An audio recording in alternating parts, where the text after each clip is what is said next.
Here's why anytime you've ever stepped on the bathroom scales, just by doing that alone, you've just immediately done it incorrectly. Here's why. I don't know, maybe 98% of people ever standing on bathroom scales are standing on them to see whether they've gained weight or whether they've lost weight. Like, now that it could even be like it's obviously not 100%, but bloody hell, is it a high number of people? Think about it. When was the last time you jumped on scales? Did you jump on them to see whether you'd lost, like you've gotten fatter or you're less fat? Literally everyone in the whole world's doing it wrong, because it's not that you're jumping on it and you're searching for something to tell you whether what you're doing, if you're trying to get healthier, or whether that holiday, how much damage that holiday did.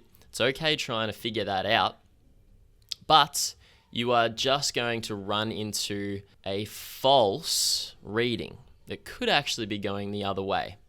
So I'm going to show you using two clients of mine. This is real data, real clients.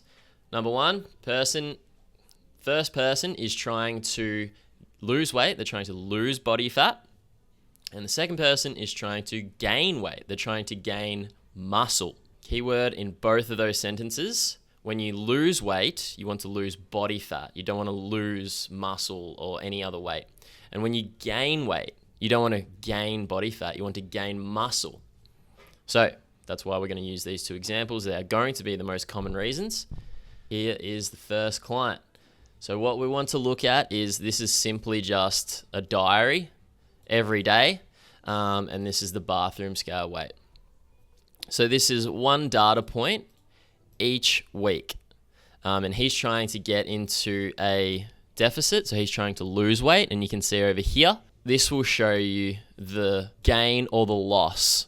So if there is a little minus, that means they've lost. If there's no minus like this, that means they've gained. So if we look at this, 118.3, 118.7, gained 400 grams, 118.9, gained 200 grams, 119, gained 100 grams. So in 4 weeks, they have gained 600 grams, but they're trying to lose body fat.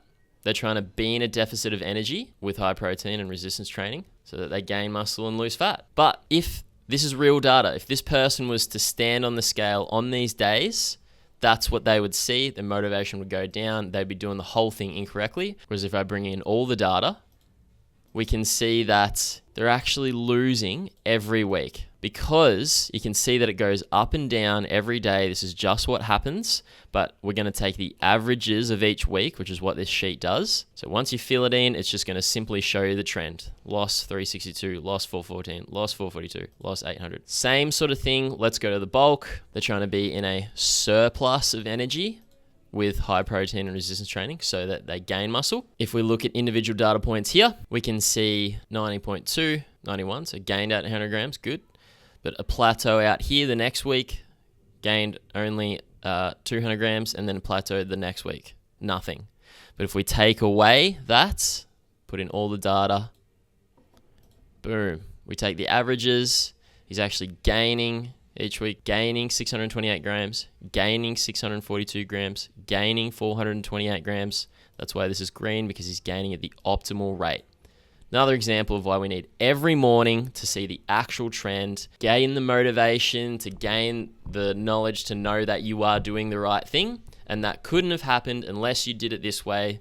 Therefore, I cannot see how anyone, like, you could jump on the scale and it actually be going up or going down. But the opposite could be happening. You could be jumping on the scale thinking it's going down when really it's going up, because you've picked the wrong days to jump on the scale. The way to do this is we are going to weigh out, these are the weighing conditions. We're going to weigh ourselves in the morning time, after we've gone to the toilet, before eating anything. So, and if it's not these conditions, like if you're halfway through the day and you're like, oh, I forgot to weigh myself, you would have already eaten a few different meals, water, all the things that affect body weight. That's another video. If you really want to educate yourself to understand why this fluctuates, I'll put it at the top here. Whoop, over there. So if it's not these conditions, which are the most fixed weighing conditions, then just don't worry about putting a data point in.